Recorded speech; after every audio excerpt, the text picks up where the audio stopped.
the free seat.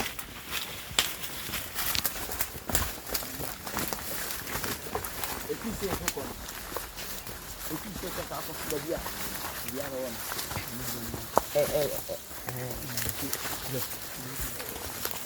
First, temple tonight, the top of the empire and the Saturday. And you see, a party here, and I free sales records a bear 4 pot. And also, other can I say, 14 pot for Louis Empire from village. You know, we know all sale. A turning now and I come and see me. We are. I have a honey based, you know, a BC who is a cassia pie with a chimney police station. Yes, since Cabaswa, that I pay a buy with my brother. A BC down, so we are 2 bedrooms, 3 bedrooms. Oh, no, my buy with my other than hand, you know. And I said this time at the way. The fun I know her. And then I fully have back on that, the Biriana, we are nothing. Has she? And can't get it. Young prayer on her.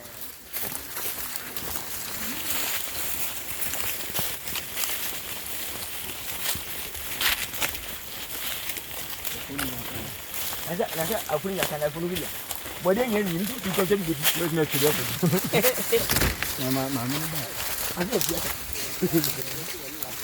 I check a good shadow with the channel. So, my voice is good.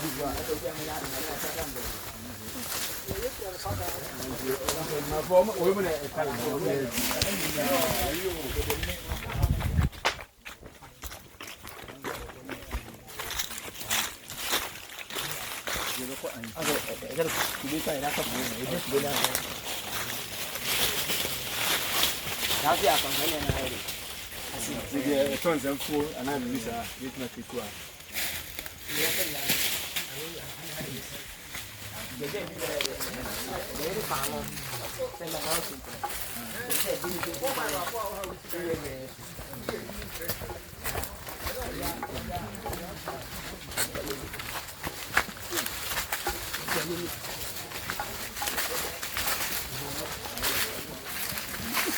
Hello. No. No, I want to come.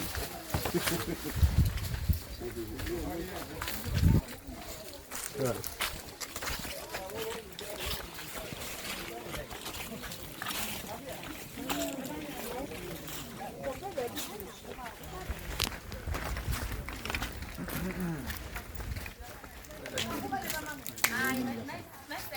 I'm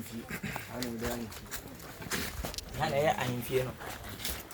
You know, and a powerful story. Remember my baby. Moving that in Philadelphia. As a man for as I said, so could you cry and tell them and also not soft Yakofa, don't you Yakofa, and I what they say in the Padabi. So could be as if we do for no him better also. Now, couldn't fool me as such. About the day, about the initial crew, about the Adum crew. To moving area to din Philadelphia. To Chrono, when I be a Henabedi, when they see a page, at the test and Paisi. Till we are not for soften the bar, out of such on the bar. Now, if you couldn't, but done it, Yamsum mine. Now that I do cool. Till how they are in Fino. The moment for me to me and start me. And Finn. To be the Empire team was no. I say a bushia, beyond the Castle, yes, no. Dear Papa Monia, a cosso and also made a good show. Tell you to your son, many people in your bonnet. What to many one, then finish Amero. Or when you come from this baby, or when you be woman, and a year. And Marvel Huda. To be the Empire, I say, Yabaka movie for that as no, it be Sida. Where you are in 50 billion, I call for Quaidman for being coming. If you say, we become one, or best saying, no, Kwaku. So I make a baby and move our core that is best 6, 7, 8. And then I say, it's she idea. I say, you can't boom leg man, it's make a say. Into every empire that is more than 4. That is just K.Bentum. Some power, big mats, OT, say, Frangabin, Sabidiakum, and I say, after you may answer, would be a bed that is a more vision pioneer from some power, just K.Bentum, big mats, and I could see what you or a permanent for that is a more vision empire. Omaka Biano say, Oba, now over with your mana, that time 24 vision empire, and I bet fetchy. I got on my way, you man, we are na defend that tire aba that thing there na still vision plan that na agade wo achi if you me ko ni 1 2 na franga be so be na die e di Nigeria for style bi ni na eba after you na e to aso e dey banti no vision plan e busua de ti nyina support ti abai pese so bo industry na opedi na ni o te vision plan say kuwi o mo ne hu so mo yi adwuma tira me say me say YouTube ye ba bia e kama emu ya nyanya enko YouTube na say na bu no be ko fom ti na agina cause scan nya asem koto a cause we say my message easy you so anko na me say nkete de ye no nyame de bedu de papa yes ntino na kopon hire mu nyina tina na ye twa Philadelphia no ene se mo mra na enhwe division pa de ye ne fa nkire mu say se be enye adefo na ye emu industry say me peja we are here Mr President let us 4 that year we are asase ya let us 3 sa up to now ntino abusia ade ne nti yakopon hia mu ba data ana papa so na enim church ni first ya man vote because na because me no Kwaku Manu say what did what I saw me say be race ni Kwaku nya race ni the first movie the actual 70 papa and that year tata fe na chewa so efe de chewa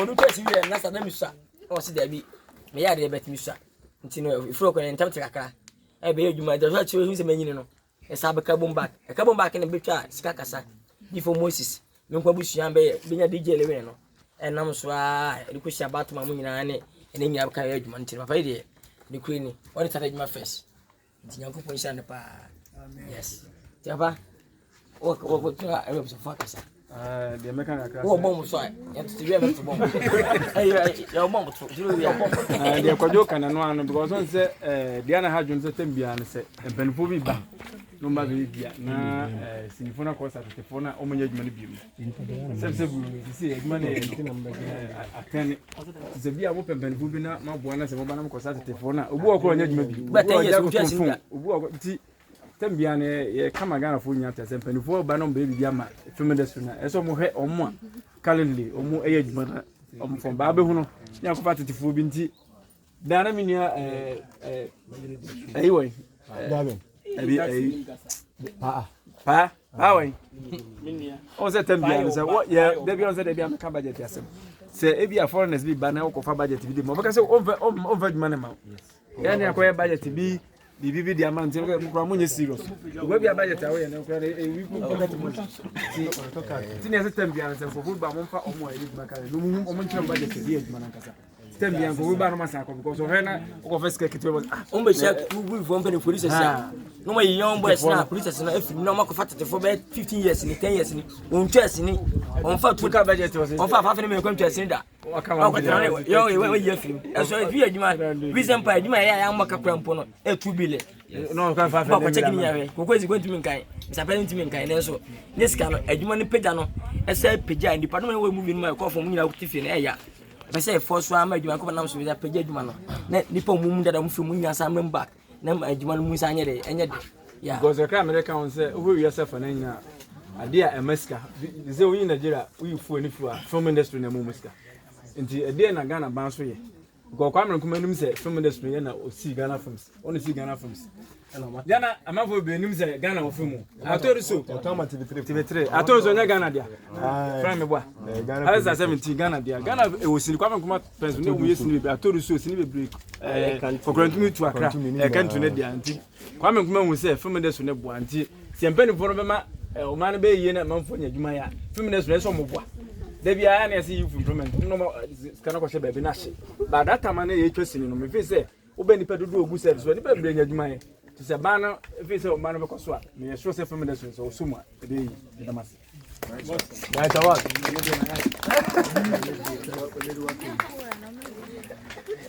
yo I say and a very historic day in the Ghana film industry. A very historic. So say ya wahana aban be share e wa kesi you see theater at the amamo omo di aso e be wo form e wo Kumasi e dream omo kwa no ano ye nti omo nka bio omo time soma okokra ku mantemu no ma bene nam kunsu no moko he man then the ade am so be see film village e de amamayen ni nyina na ye nyina ye de ani e hwe ade be si ne yante aban enka nti say individuals be timi de omu esi ho na so mutimi ye ade a o senka aban no eye ne mu aban ni timi nye na mo ade efiri omu pemu e de ya na je say o se timi ebo omu abaso na ye ka say they have done what Napoleon could not do. So Lilwin Ejinahwe, Lilwin is more than Napoleon. What because he has done what Napoleon could not do. He has done what the government could not do, and he has done what the creative arts industry could not do. Yeah, couldn't do because Nancy, you say creative arts industry or many skaka ni adi adeno. I'm say Bianca, creative arts minister, no can be the share yes for. In crime. Ye could see na the or can say or babe yeah or betty funeral fund. So the nipa be won terminal yakwa ye bump. What you say? Yes, into no say ye memu. That's your creative arts minister. Na say onye kwan ye be fa so sika ye de ma creative arts industry no. Omode ebe create employment ama nipa no enye biaye. Na mum ye de baba be promote aye na me de minim I just say aye no ye de cars ye de cars na dade ebisi wonom ama nkrofo aba beta o say ye friend funeral tourism na masa e wo man we say mu e wa bra ye wo Ashanti region what is the heart of film making na say ye need a major cinema. We don't have a government cinema. As it stands now, professionally, Ghana don't even have 3 cinemas. As it stands now, a whole country like Ghana. And if you take silver base, it is not for the government. It's an individual thing. Oba, your friend is saying, SG more. After me, you to know, Sanka, your cinema is Mr. President. Yeah. I can manage Cabri. Besides, cinema, back on the promotion pay almost 2 billion cost. The boy, TV commercial, age 450 million. Imagine. Live FM, insurance FM, age 10,000. It be a 3,000, it be a 4,000, banners, billboard. You be a number 2 billion. Who pay Nipasa in Pabay, no, Piani, for not at the SIV. Scale a new system, any million. Yes, go, no money near any. So the government and the creative arts ministry and the creative arts minister and the deputy creative arts minister or the say is one of us or Kwaku Manu.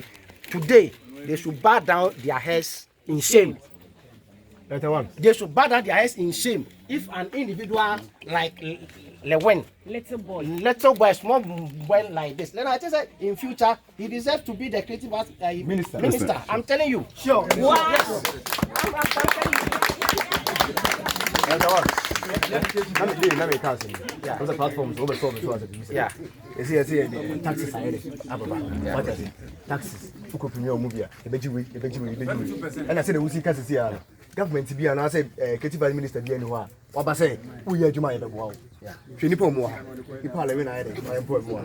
Was that obey directors together with what I say? Nay and but right now, no, the motive no person what they know. And to some way, I was a government in here. Because right now, when we talk about the British Empire, and yeah, about at least one chef from the school in Libya. Yes, and I say no, what I own.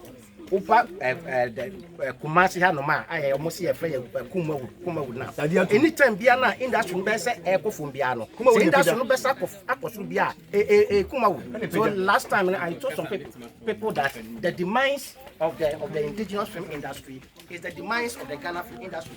The local language film industry, the Ghana film industry, the time about the Kumawood echo from Biano. Both the industry, the whole industry echo from the yes, Ghana film industry, all because I come out for na yenti. But I you no can phone chaba se kwan yenti omonka because the indigenous people no omo person omo ti omo kasa nti me de mebo ye nuanom actors na omunya sika sebe omanfa ndi in oman no any industry no any stakeholders so industry no mu aidan abro no ye bebo Lilwin abaso ye nua panyine mesiasie do so one na kunsom so bi film village ni ye be bom so aba so ye nua ba matura asare ono so nya sika ono so akwakọ bie film K.Bentum village Jckson K.Bentum ono Nadu from yes at least on tino e say no the film industry no to say no ye na e say so what say ye usini ye liwin series or UTV and I want say ye usini wo Adom TV na dade a industry ya mwa bi amfiri ba bi ama so as it stands on ye catch aban say wo ba be boy a omwayen na efri ene ekosi sa 7 December 2014 no ye de ani na ehwe ade din na hu say so ma anya hwe ya amayen a say 2014 say 2020 ya kokomuti power no e be fa ho adwene sure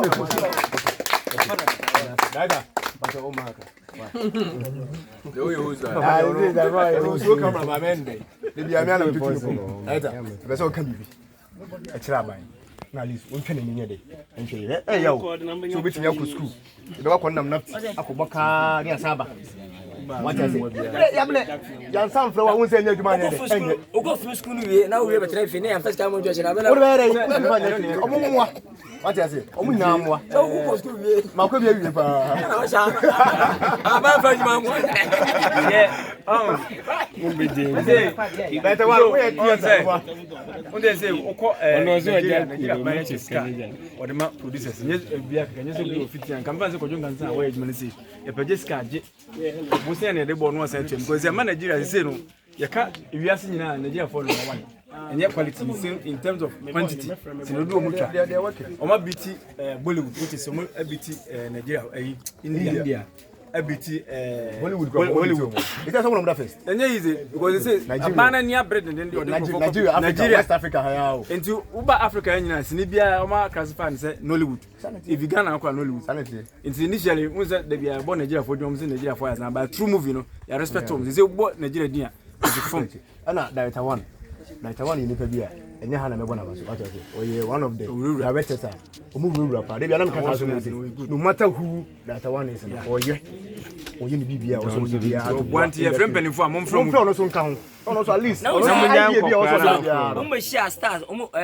penifo ta share K2 music any moving for stars no we say fa from that there be some from IGP share sin for some e be na ban ko we say mo kwa mu yeduma kwa yeduma mo first stars nya mai fa say kese ba ko so mo mai na e say mo nka ebeke ko bia obehwe bia ebi ko fumasem na nam so ma akwanya de aba be hu ze usa obada be na we dey asem say we mu na mo ye adwuma no asem nyane say je say no omo frame meeting na omo say be free creative in fact sack creative as minister me say me fa me ni won no clip back on himself and Muslim